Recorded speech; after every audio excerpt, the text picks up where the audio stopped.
Welcome back, folks. Episode 18. These numbers are getting hard to remember now. We're getting up there. Episode 18 of the Black Eagles podcast. We're back, as always. Sinan Schwarting here, live from New York City, with my co-host, back on the set, Kaan Bayezid. Welcome back, sir, from Belgium. Hey, Sinan, thank you. Yeah. It's great to be back, especially on this momentous occasion tonight. With the fantastic result we got away at LASK in the Linz Stadium in Austria. And as a New Yorker, I'm finally, professionally even attuned to the ways of sarcasm. But for those of you in the audience who are not, that was it. That was it right there. Yeah, we are coming live, fresh off of what could only really be described as a disaster on the field. But, and I'm just having an epiphany here as we speak, because this is all very fresh to us. It was in some ways probably the best thing in a very pragmatic sense for us, because we got exactly the result we barely needed to speak through. And it was made abundantly clear, as clear as day, as clear as the sky is blue, that this squad needs to make changes now, not tomorrow, but yesterday. In the words of the almighty KRS-One, if you don't know, now you know. God, Kaan, I mean, let me hand you the mic here, because I'm kind of at a loss, even still. Yeah, let me just run down quickly the occasions in the match, basically. Mm-hmm. So, as you all know, if you're listening to this podcast, we won the home game at Vodafone Park, 1-0. That was I'd say a good result for Linz, in the sense that it could have been 2, it could have been 3, it should have been at least 2. We had those opportunities, we didn't take them. We're a little bit sloppy. We definitely didn't play our best match at home, but we dominated that game, and it should have been in the bag already. However, it wasn't, because we went into this game 1-0. That still meant that if we scored, that Linz would have to score 3 times. Mm-hmm. And then you kind of hope that the team starts on a good note. But let's quickly run down what happened in this match. Basically, the match started, and Linz, LASK, I think they kind of just they didn't really push us back much, but you saw that they were eager, and that this was a match that they built towards. The coach even said it before the game, that this was their match of the year. And you saw it in the players' conviction, and on our part, I felt that our players were a little bit sloppy. Mm-hmm. But it's not that I didn't feel like we were getting in big problems. But I said among our group that I have a bad feeling about this match, and I think like 4 minutes later they scored. Joao Victor opened the scoreline in the 42nd minute and basically scored at a perfect timing for LASK, putting them ahead 1-0 at halftime. And then Şenol Güneş kind of reacted to that at halftime. He took off Oğuzhan, who was playing a bleak match, among very many others. I honestly, in that first half, apart from Lenz, who showed a couple of sparks, I didn't feel like any of our players were up to it. Enzo Rocco did not look good on that goal. Can you explain, Kaan, for the viewers, so when he took off Ozan and then brought on Quaresma, could you explain the tactics that sort of ensued as a product? We basically shifted from a 4-3-3 in the first half to a 4-4-2. Lenz went to play on the left wing, while Quaresma went to play on the right. Babel shifted in behind Laren in a sort of as a second striker. Mm-hmm. But like I said, we were really bleak in the first half. I think we started the second half quite lively. They showed their intentions there. But like I said, Enzo Rocco didn't look very good on the first goal, and this, you know, the first goal kind of like it felt like it came out of nowhere, and the second goal came in the 68th minute, and it was exactly the same to me. Like it felt as if the goal just that goal also came out of nowhere, just falling out of the sky almost. You know, and no discredit to LASK. I mean, they fought hard and they played a good match in the sense that they were very convicted, very determined. Yeah, same meaning really there. Sure. and they were extremely motivated. You could see that, but it's not like they were playing good in the sense that they were pushing us back, creating chances. Was that literally their only chance of the half when they scored? I think in the second, they had one right at the end, I think. But honestly, up to that point, right? Like that was it. I think both their goals were basically. I think they might have been their third shot on goal. I think they had maybe 3 shots at goal at the point of the second goal. So I mean, it kind of came out of nowhere. And again, Rocco didn't look good, and I feel for him because I know how that's probably going to turn out for him. Yeah. Because I've seen it in the past. Echoes of Pedro Franco, now. Pedro Franco, Gordon Schildenfield. Matej Mitrovic. There's other examples, of defenders that just get, they don't put in a good performance in a crucial game like this. And for Rocco, it's so unfair because this is literally his first start. So I definitely wouldn't write him off yet, but I wouldn't be surprised if he's pushed forward as the sacrificial lamb, so to speak. But then right at the death, at the 90th minute, Alvaro Negredo got us that away goal. Pepe came up for those last couple of, the last 10 minutes, he came up into attack. And he laid it off for Negredo, who volleyed it in, I believe. Negredo came on for Laren earlier. And he also had just gotten a yellow card. And as he scored the goal, he takes off his shirt, celebrates, and he gets a second yellow, gets sent off straight away. But he did what he had to do and get us that goal. And that's basically it. 2-1 full time, and we escape. And I can't emphasize that enough. We escaped with. Basically with blushing cheeks, just it's an embarrassment, but fortunately for us, unlike Galatasaray and Fenerbahce's embarrassments last year against Östersund and Vardar, we escape and we go through to the playoff round, and we will most likely at this point, it's already clear that we will play Partizan Belgrade.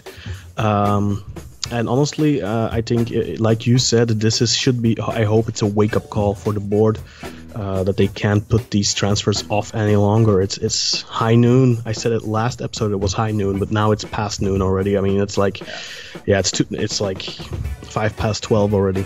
At least it might already be midnight. The next day is dawn. That's a good, again, summation of what happened. There's not much to add as far as events. Subs. Was there a second set of subs you missed? Probably that Tolga didn't look good either. Yeah. I think honestly, I think we should skip the positives and the negatives on this match, because I think if you're going to start with negatives, you have to almost name the entire team. Yeah. I can't really think of a single player except for Negredo, who got the goal and who only was on there for a couple of minutes, but even he has negatives because of that stupid red card. Yeah. I mean, to me, Lenz was probably one of the few players that gets a pass. I thought that Babel really tried hard in the second half, but he was completely invisible in the first. Quaresma came on at halftime, but he was invisible. Tolga wasn't good. Ozan wasn't good. Medel, nobody was really good, I think. I mean, Pepe didn't do anything wrong, really, but... Pepe was good. We could say that. I guess he got he forced the goal almost. No, and he was really you could see galvanizing the troops, pushing people forward. The whole game, he was the definition of a leader, I'd say. So in that sense, if we were really truly trying to find a highlight here, perhaps it would be Pepe. But it's a highlight among. It's like the one exception, I'd say. Even Lenz, I thought he started getting phased. Like towards the end, everyone was getting so frustrated, and like he carries that in his body language a little. He kept trying, he kept making runs, but I mean, on multiple occasions he got fouled, and the referee just adjudged that he went down too easily and just waved play on. And yeah, now something was up with that. The ref was I did feel like the referee was very. I mean, but we shouldn't hide behind that because it's not the referee's fault that we were shit, of course. When we were losing 2-0 going into the last minutes, I was already prepping a kind of these refs were horrible, but we can't blame this on them because we were so horrible ourselves. But in fact, I thought they were shit. Yeah. There was the same last week. I felt, that referee last week in the home game, he waited like super long for giving the first yellow card after so many fouls. But honestly, today, I don't know. I mean, today it was more a case of we got attacks that were getting stopped, and maybe our players were going down too easy. I don't know. I honestly don't know. That's clearly how he felt. The funny thing, I had a thought as we were. Before we started, but given the score, right? A 2-1 loss against LASK. If we scored first and then they scored twice and scored one and then made it exciting at the end, we would have had a totally different take on this whole match and the whole thing, right? We would be oh well, they made it close in the end, but at the end we did what we had to do. But just the score in and of itself does not speak to the. Perhaps I'm getting old, but this was such a stress-inducing match. We were so bad for so long. Honestly, our goal in the end, sure, we were the ones pressing and had possession and looked like the much superior team throughout the match. But even still, I was we're not going to score. We don't have it in us. We're playing with our heads down. This is not going to go the way we need it to go. And credit to Negredo. He did it in the preseason. Which doesn't mean much, but he carried that here too, where he shows a kind of clutch gene, which he certainly didn't show last season. And I don't know if it's enough to make me say we shouldn't axe his 4.2 million salary, whatever it is, regardless. But certainly at this point, he's the sole contributor up front. With the exception of opposition. Didn't we kind of say it last week already that from our current crop of strikers, he is by far the best quality player and he should probably be playing? But of course, Şenol Güneş is being put in a position of this guy kind of has to go because his wages are weighing too high on our wage bill. So we're going to try. Basically, they're trying to force him out, trying to get him on a transfer. So I completely 100% understand why Şenol Güneş doesn't start him because he thinks in his mind next week the guy is gone and then my replacement, my second striker, Laren, isn't ready. And he's going to have to take over cold, completely cold. So I completely understand Şenol Güneş because some people are saying, well, Şenol Güneş is his fault. Why is he starting Laren over Negredo? Given the situation, I completely understand. Now, if the transfer window is closed and Negredo is still with us, then it's a different story. Then you cannot start Laren or Love over Negredo anymore. Then you have to start Negredo. But as long as this transfer window is open and as long as he is kind of on his way out, I completely understand the situation. But he proved here tonight that Laren worked hard, but again, so ineffective. He had a couple of moments where he was a little bit dangerous, and there was one really good cross from Linz that he nearly got to. Yeah, the diving header. Yeah. It was a good effort, honestly, right? That was an A+ for effort. That completely reminded me of my own playing career. Oh, that's not a good look. I remember getting crosses in from the side, good crosses, and going for it, but just knowing you're not going to get there, even though the cross is good, but you just don't have it in you at that particular. And I just saw that in Laren there too. He's going for it, but no conviction there, no.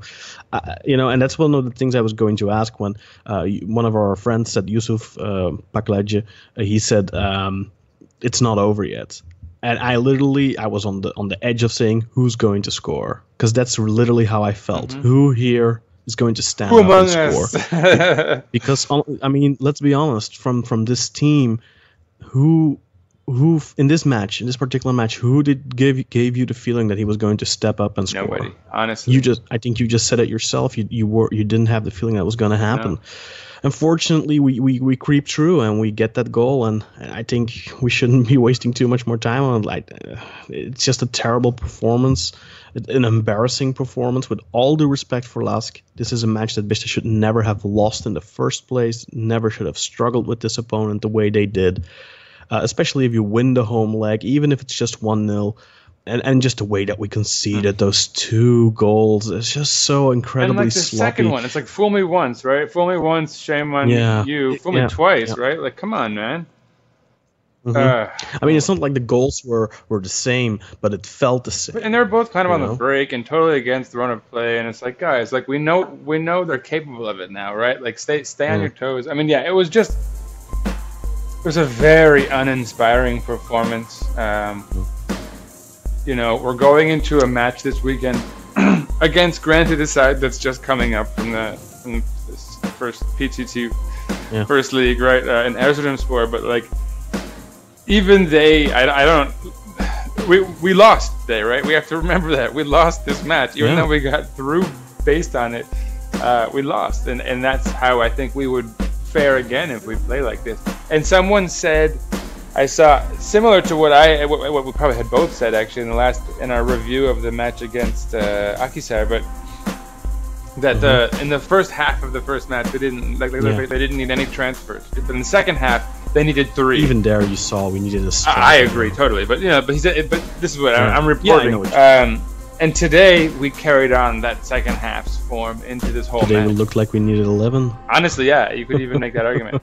Although again, maybe not, right? Because someone connecting that, I would honestly say that our biggest weakness on the match today was our midfield, and in that regard, once again, and I don't want to sound like a broken record here, but the lack of a number 10 is bringing down the entire midfield at this point, because it's literally like, what we're going to do. We're either going to go left or we're going to go right. We're going to hit one of the wings. There's no the fluidity that we had in the first half against Akhisar.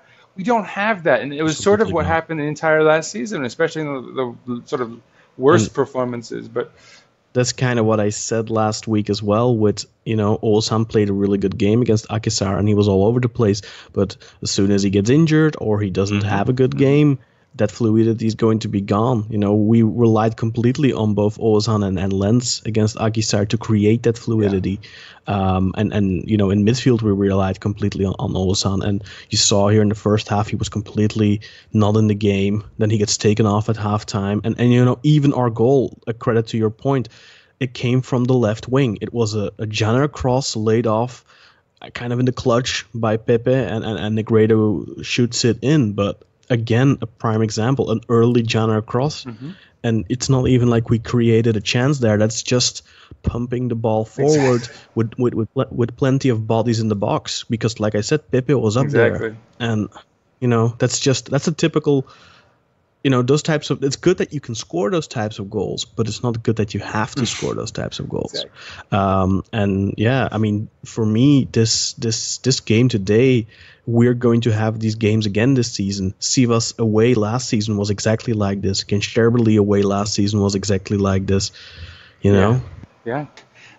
As a club, we should be able to appreciate that. As fans, anyhow, that any club is capable of it, and if we're not going to bring it. The other team, they're always going to be bringing their best against a club like ours, and especially you have Linz, right? Like this was their season right here. This was we're the biggest club they were going to face all year, unless they got through. Unless they went to the groups, of course. Right. Yeah. And so, but this was their biggest match in history since Inter Milan in 1985 or something. Right. So going back 30 years. This was a great moment. Yeah, a great moment for them. This is the first time in almost 10 years, I believe, they sold out their stadium. 13,900 people, and plenty of Beşiktaş fans snuck in, as we heard. Right. And credit to them, I suppose. But but everything about this match today felt off, because there was the whole tussle about the broadcasting rights, no TV station in Turkey was broadcasting the game because the Austrians were asking for too much money for the rights apparently, and then last minute TRT came through, but then the match wasn't even on for the first 15 minutes and stuff like that, and it all has echoes of like it's like, oh, they're asking for too much money, and it just has echoes of the same sort of financial crisis talk which has been hampering our entire transfer season, our transfer window rather. It's just like this ever-present theme, this entire window, this pervasive virus that's infecting the entire league, honestly. Although really more us. And I think that's kind of the perfect segue into, moving away from talking about the match, because I think we've said enough and we should just close the books and not forget, because it's very important to take away the lessons from this match, but, let's move on. But just to segue into what we're going to talk about next is Fikret Orman had some things to say earlier today against, I think he said them on beIN Sports, and he basically said, given the current financial situation with the exchange rate in Turkey, it's very difficult for us to make transfers happen. The lira to the euro was 8 the other day. Now today it was 6.5. It's recovering and we're doing our best, but our main priority right now is keeping our budget in balancing our budget for next year. And I think something that should probably come with that news is that Ospina has officially been signed by Napoli, so he's off the table.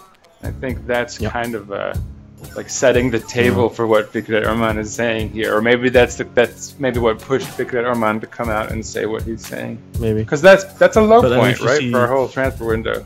Oh yeah, for sure. I mean, definitely if you see the conditions, because the entire transfer window you're hearing. Okay, first the issue is Ospina's wages. Okay, then you agree personal terms with Ospina. Then the problem is that Arsenal won't give him to you on loan, and they want to sell him straight up. But then you hear Napoli loan him for a 1 million loan fee and an option to buy for 4 million. That's just like a slap in the face for us. Like, that's just basically for all the fans that are listening and buying into this narrative of Arsenal are playing hardball. No, sorry, that's just a slap in the face, insulting all of our intelligence.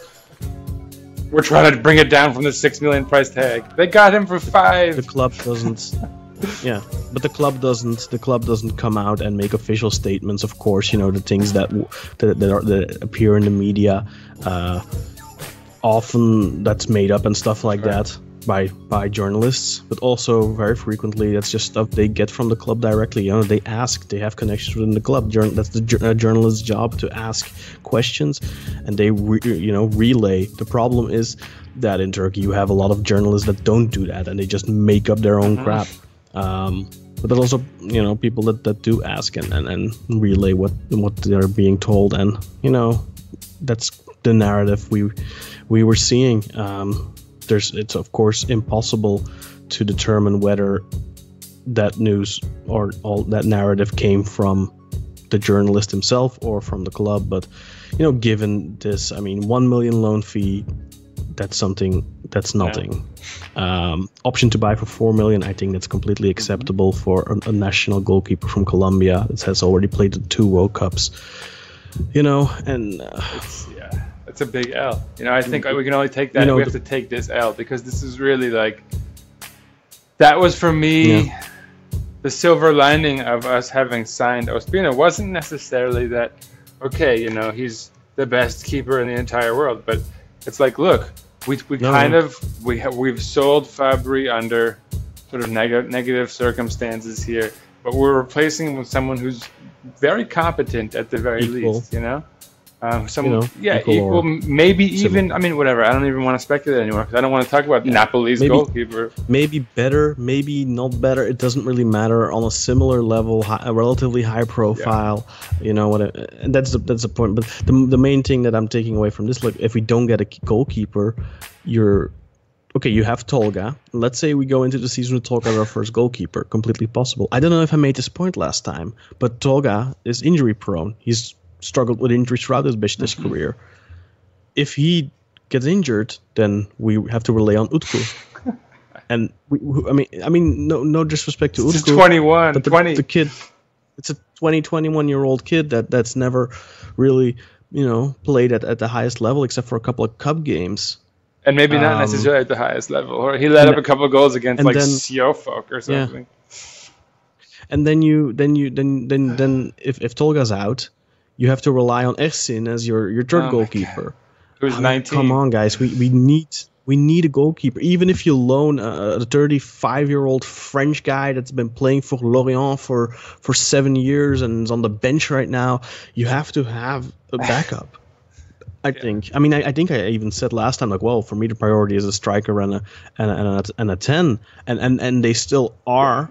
But we still need them. I can see us going into the season with Tolga as our keeper, and if you get a good 10 and a good 9, I can see us still win the league.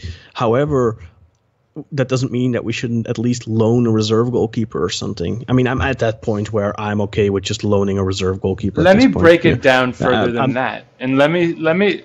I want to put a feather in the cap for your point here, insofar as, look, for now 2 years running, we've had the best defense in the Turkish Super League.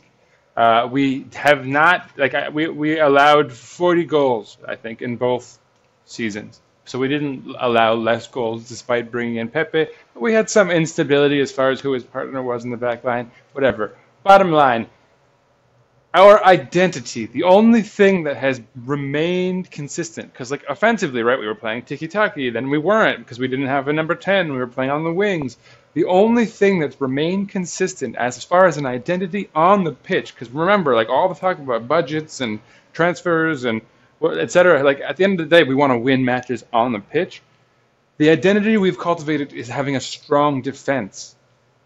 Without a keeper, you lose that identity. We're not going to be able to maintain that great streak of having the best defense in the Super League.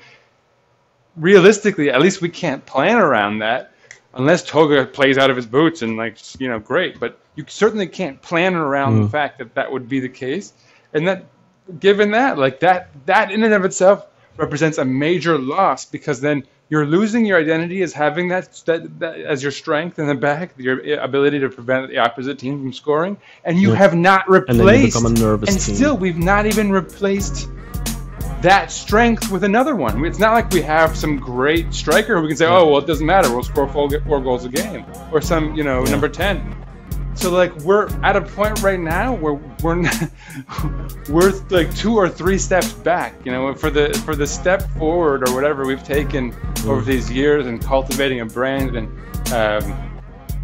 making a few good runs in Europe. We're taking a major step back here if we don't make some moves. Yeah, this transfer window has wide-ranging implications. Has ruined a lot. I think. We last season we didn't get the potential out of our team by not winning the league, but we had a great European run, so that kind of salvaged it a little bit. But this year, the way this team, the fundamental team that we have, that just needs a little bit of quality injection here and there. If you're not going to do that injection, then you're throwing away. Then why are you paying Pepe almost 5 million a year if you're just gonna have a throwaway season? Then let him go to Porto or to Wolverhampton or whatever. What's the point of keeping a guy that's making almost 5 million a year if you're just gonna throw away the season anyway? Because at this point, that's kind of what it feels like. If you're not making any transfers, then you're basically just saying this is a throwaway season. This is another Feta season. Okay, fine. If it is, then come out and just say it outright. Don't be, the exchange rate this and the economy that, and it's difficult to make transfers and we're thinking of the budget of next season. I completely get that, but just come out and say it, man. If you're not planning on making any transfers anymore, just say it. Stop. There's hundreds and thousands of people every day. They're constantly refreshing their Twitter feeds, just wanting you're wasting all of our time. One transfer to come. Exactly. So many people, people who are listening to this podcast are probably like. And let's be frank here, that the reality of the situation is that the other clubs are under the same economic situation as they have the same exchange rate, all that stuff, and we see, like, we have eyes, you know, we're reading things, we see they're bringing in guys, and maybe it's not in their best interest financially because they're actually kind of going overboard. But even if they didn't bring in Slimani, for example, they've still brought in like 4 or 5 young guys. Like, there's stuff that we could be looking at and still be sort of jealous of as fans, because we're still operating on the idea that their situation is very no doubt, and they have Champions League money, but again, Fenerbahce it doesn't. But. No, it's just not that. The difference there is, in my opinion, they're still kind of a way off from ending their financial fair play settlement. And honestly, with the quotes that Komoli, the sporting director of Fenerbahce, said earlier today, I am completely under the impression that they are completely certain that they will not make their requirements this season. So they're just going to take some extra liberties. Whereas Beşiktaş are really pushing towards ending this financial fair play settlement. This is their last year. If they make the break even, then it's over. And I think that's the first thing on their mind now, and they don't want to risk it. But then put it out there. I don't think we're gonna make it because we don't have Champions League money. We haven't significantly downsized our wages, our wage bill, and we didn't sell Vida for 25 million or whatever. It took us selling Cenk and Champions League money last year to achieve that full break even and make a small profit, because that came out last week that we made 10 million Turkish lira profit. Second year in a row, by the way, that we made profit. That's good, but I don't think we're going to do it again this year. And then you're basically just throwing it all away. And so let me ask you a question in that regard, because that's a pretty good question. Do you think that the fact that we haven't seen Vida in any game suggests that we're still storing him for a sale? Like, what do you read anything into that? Yeah, I think for sure there are still supposedly, I'm going to put everything in, supposedly, allegedly, and stuff like that. So supposedly they're still talking to Sevilla and Monaco right now, who are relatively serious. The commentator in the match also mentioned that today Sevilla have actually tabled a 12 million offer for Vida, supposedly. So maybe it's possible that they don't want to cup tie him. On the other hand, I also just think it has to do with the fact that Rocco joined the team before Vida did. Vida has only just joined the team back from his holiday. I also think, again, similar situation to Negredo, where Şenol Güneş is kind of in the back of his mind, keeping, knowing that Vida might still leave, and he's already trying to, implement his successor Rocco into the team now, and see how that goes. Oh, and so let me. This is a good Q&A. Then how about this for the next question? And you're segueing them perfectly, because this is a question that I've actually seen asked by some fans already. And I'll give a shout out to one of our twins. But what do you think about the prospect of Rocco now? Is he out of the rotation? Is he out of the starting lineup for sure? No. Is this something where we chalk it up like the whole team was bad? What are your thoughts? My personal thoughts is he was bad today, but he needs time to adjust. He needs time to get to know the rest of the team. He needs time to get to know Pepe, his Caner, communication, all that kind of stuff. He needs time. So for me, I mean, he's an investment. He signed, a 4-year contract at 1.2 million a year. So that's a good 5 million euros you invested in him. It's not a bad salary. You want to kind of keep that, right? So to say after one match that this guy doesn't have what it takes, that I think that's silly. On the other hand, I mean, you can point at his mistakes. That has to be done, but I really hope that he doesn't get used as the sacrificial lamb, because, and unfortunately for him, we didn't go out, because I think if we had gone out, then Şenol Güneş's wrath might have been harder, because we've seen that in the past, that Şenol Güneş does kind of hold players accountable for mistakes like that, except for Tolga. Yeah. Somehow, yeah. And remember in the beginning, in the off season, the beginning of the off season, he said specifically that this guy has no place, and he sees me as his father. Like he's like a little wimp. Oh, about Tolga. No, I was talking about Tolga Zengin. Oh, you're talking about Tolga. Yeah, but also both maybe as that's the name. There's something there. The Tolga part. Yeah, maybe. And then what other thing was I going to say? I think, with Sinan Güneş, the thing is, first and foremost, you have to build up credit with him. We saw that last season with Lens. Lens did not have any credit yet with Sinan Güneş, so he kind of got pushed aside. Now Lens is building up that credit. Quaresma, his first season back, didn't have credit with Sinan Güneş. So as soon as he got like a yellow card or something, he was instantly taken off at halftime, stuff like that. He wasn't being treated as a big star, but he built up his credit with Sinan Güneş, and Güneş is a player that once he is loyal to a player, coach, once he is loyal to a player, he's going to give you repeated chances. Rocco is still very much in the position where he has no credit yet, so he has to be careful now. And I hope he doesn't listen to this podcast. Super.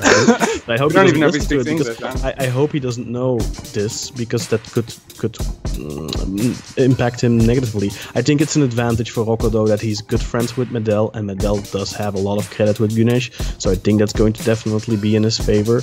But yeah, I think in the past, and especially if we had gone out here, Rocco would have definitely been offered up. I fear, but I definitely don't think he should be. He's a long-term investment. We invested 5 million euros in him basically, so it would be silly to after one game say no, this guy doesn't have what it takes. You need to give him at least a season and see how he does. I mean, if next week against Erzurum he starts and he does lots of crazy stuff again, then yeah, I mean.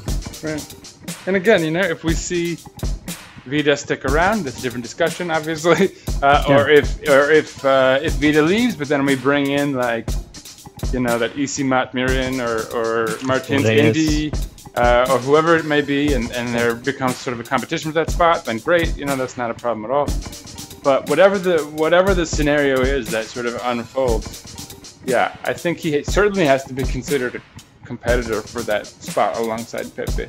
And again, right, like he'll always have Pepe next to him. Like the stronger the bond they build, for as long as Pepe is here, the better that'll be for Rocco going forward, I suppose. Anyway.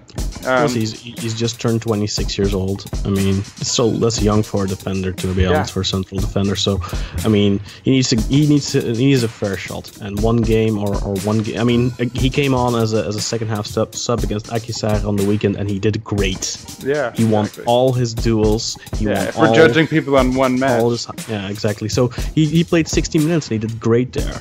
Yeah. And we even kind of talked him up a little bit in the last podcast. So now he didn't do so great, but time will tell with him. And I don't think that one player should be singled out for today's performance, because this was clearly a collective failure. Yeah. If there's a theme for today's episode and for today in general as a Beşiktaş fan, I think it's move on. Let's all just move on from the day. Let's try to get as far from it as possible. But don't forget.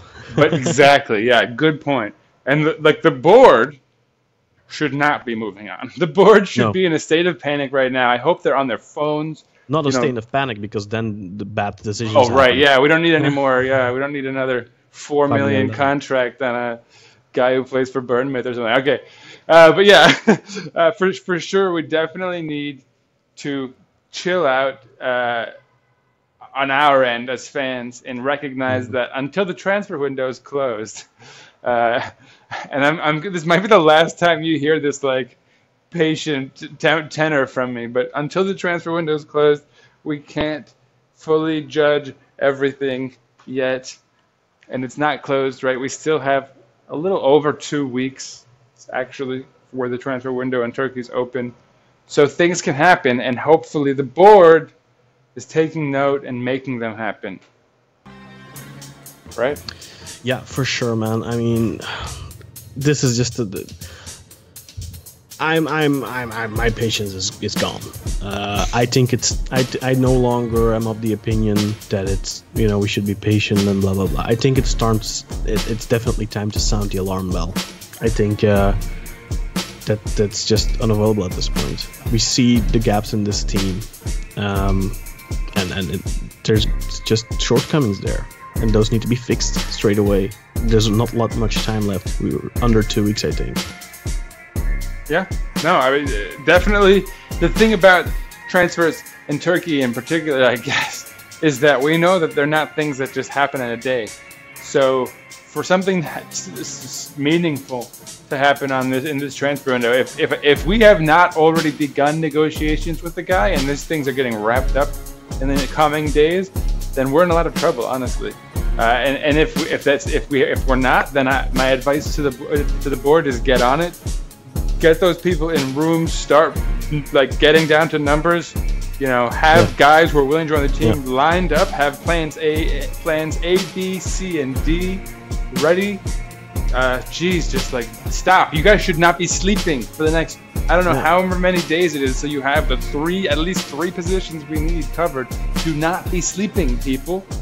Jeez. They've supposedly had an agreement, a personal agreement with Nasser Chadli for about 2 weeks now. Stop making the guy wait and finish that deal. Or we get another Ospina. Yeah, exactly. Yeah, I mean, as soon as somebody comes in for Chadli, he's going to go there.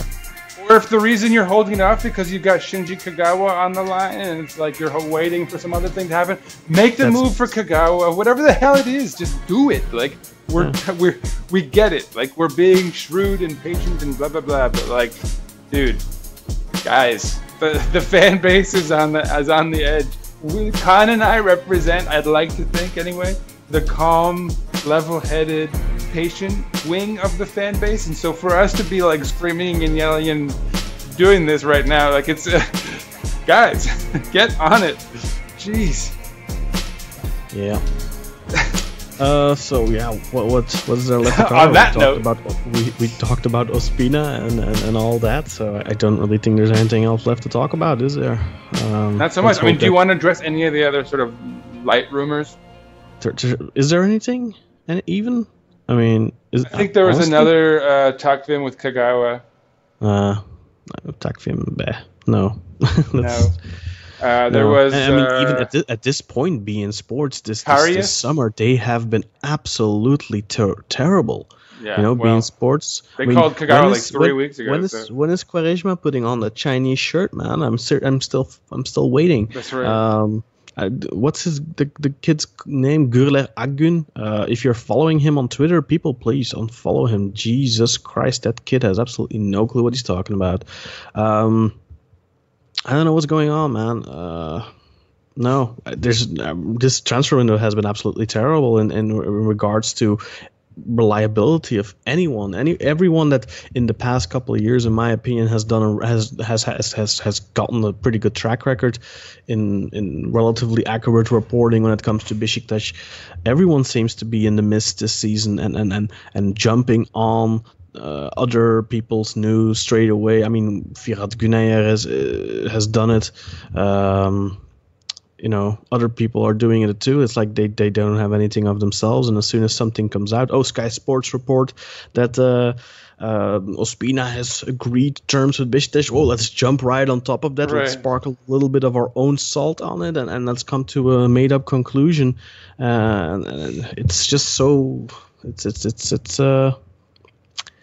it's unfortunate, For sure.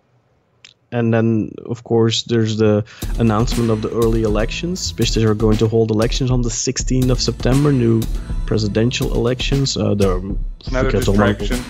Fikret Orman will run unopposed, as it looks like, but he's going to put together a new board, and it seems like the attention has kind of shifted towards that already, and it really shouldn't. It should not be shifting towards that. It should still be 100% on this transfer window, and making this team as complete as possible. And if you can't do it with permanent transfers, fine, just loan players, but you have to do something. And I get, yes, they're trying to cut down the wage bill, and those 3 players that we're trying to bring in are going to be players that are going to make quite a lot of money, probably, especially the 10 and number 9.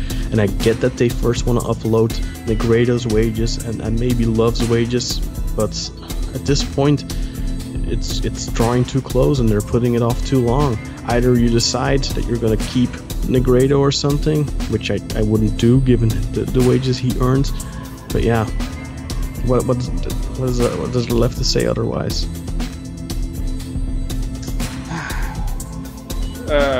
I don't know. I'm not sure if there's an answer to that. Yeah. What about Karius? Is there anything of note to mention there? Oh yeah, I guess we could mention that. Maybe you seg it in. We could keep going. Like I can just because we were just doing that anyway. So what do you think about Karius? Is there anything worth mentioning there?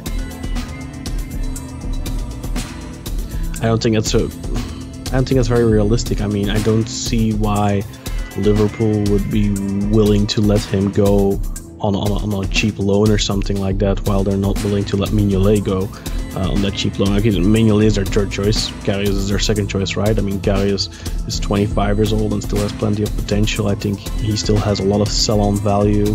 He could easily be sold back to a Bundesliga club or something like that for a good fee. Maybe for him to get his confidence back and all that stuff, and maybe then next year make a move to the Bundesliga or something. But honestly, I don't think that Şenol Güneş will be wanting to invest short term in a loanee goalkeeper where there's no prospect of future of a future permanent transfer. Although on the other hand, maybe Güneş has come to a point where he's like, okay, you know what, just short term freaks. So, but I don't really think that Karius is a realistic target for us. Unfortunately, I think it'd be a good transfer. I think that's the same with him and Mignolet is kind of similar. They both get a bad rap. They are both kind of the victims of very critical fan review in England. So I would definitely be open for him coming, but I don't think it's a realistic target, unfortunately. And as we're talking about goalkeepers, Fikret Orman again today said that Harun Tekin currently is not in our plans, so to speak. So probably that means we'll sign him tomorrow. Or something. I agree. Yeah, as far as that goes, so there's not much really to say. I don't think there are any other keepers we've been linked to. There hasn't been any other news about Mignolet since or way earlier on. But so no news as far as the keeper goes beyond that. The Mignolet wire has gone cold. It would appear anyway.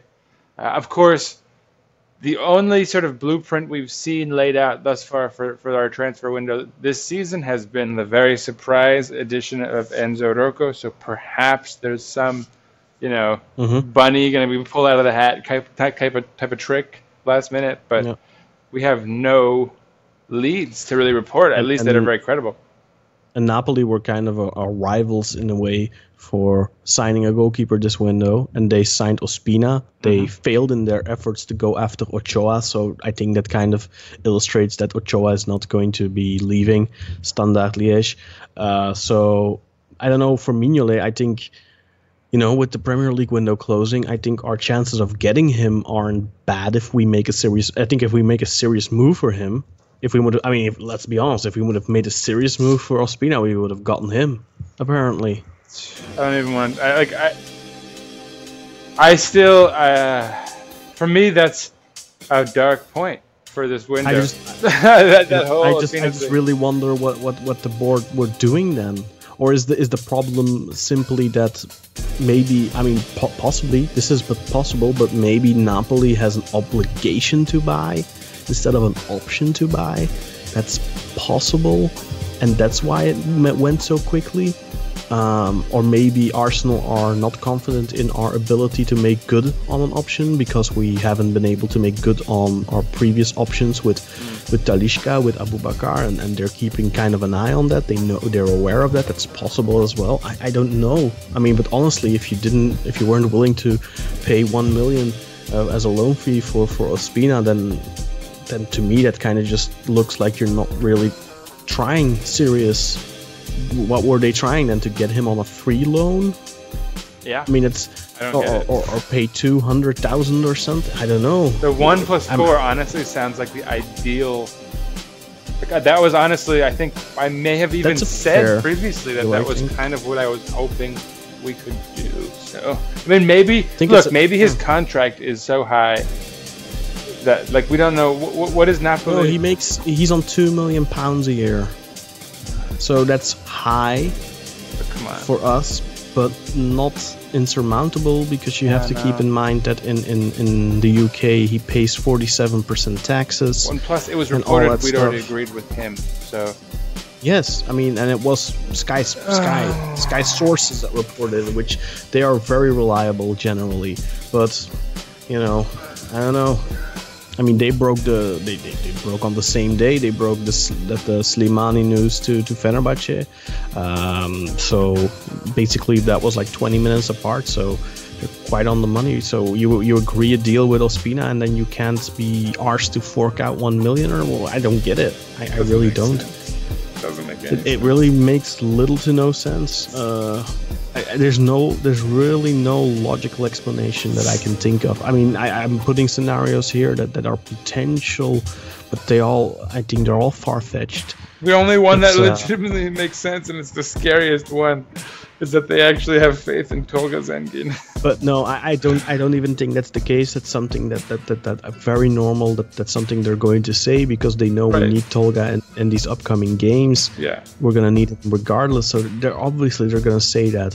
But even if they were confident in Tolga, then they would still be on the look for a third goalkeeper or second goalkeeper. Yeah. But yeah.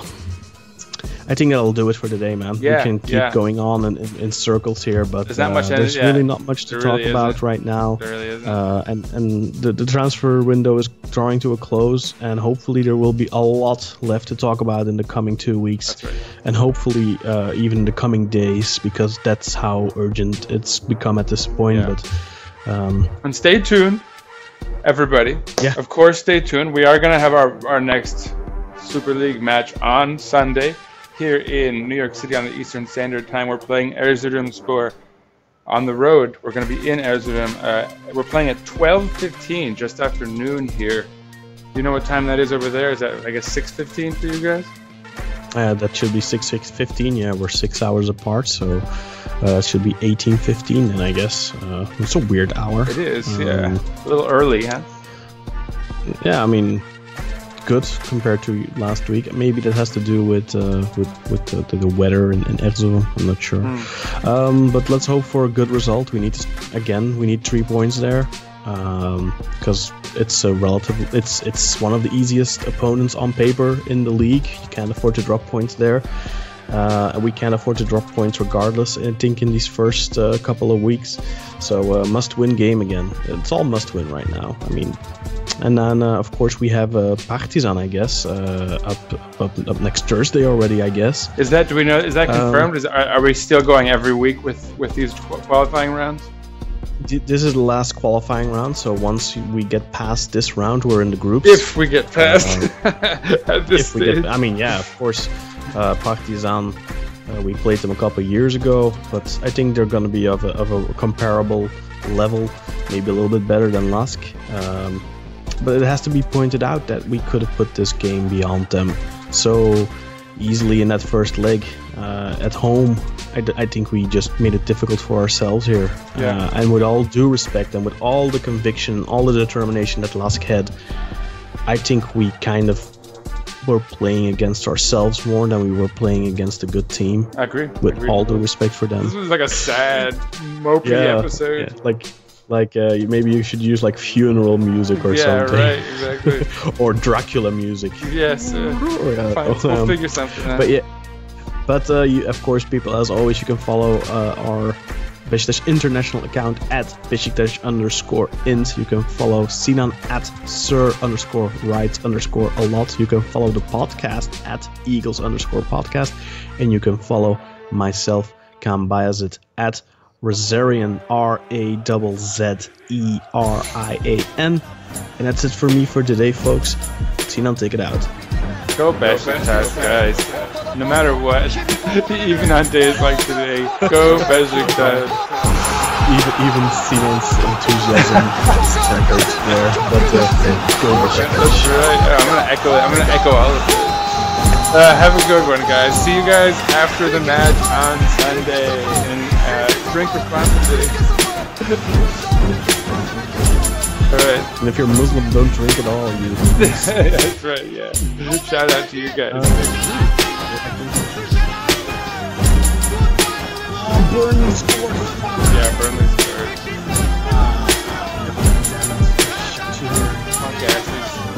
I mean, at least we're through, but this is a horrible thing.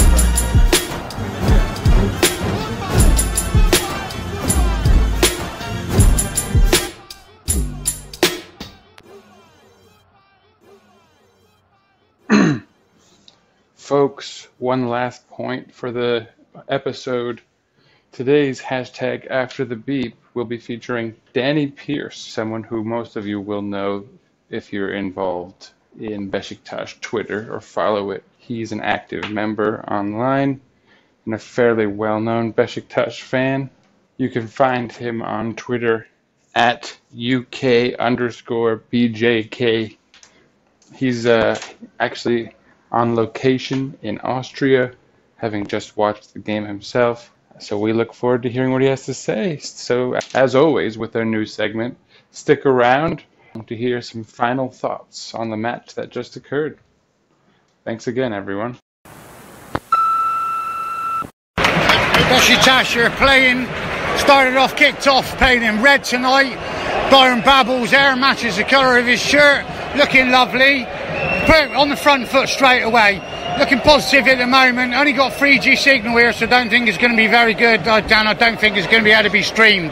But good luck, and I'll keep giving you regular updates.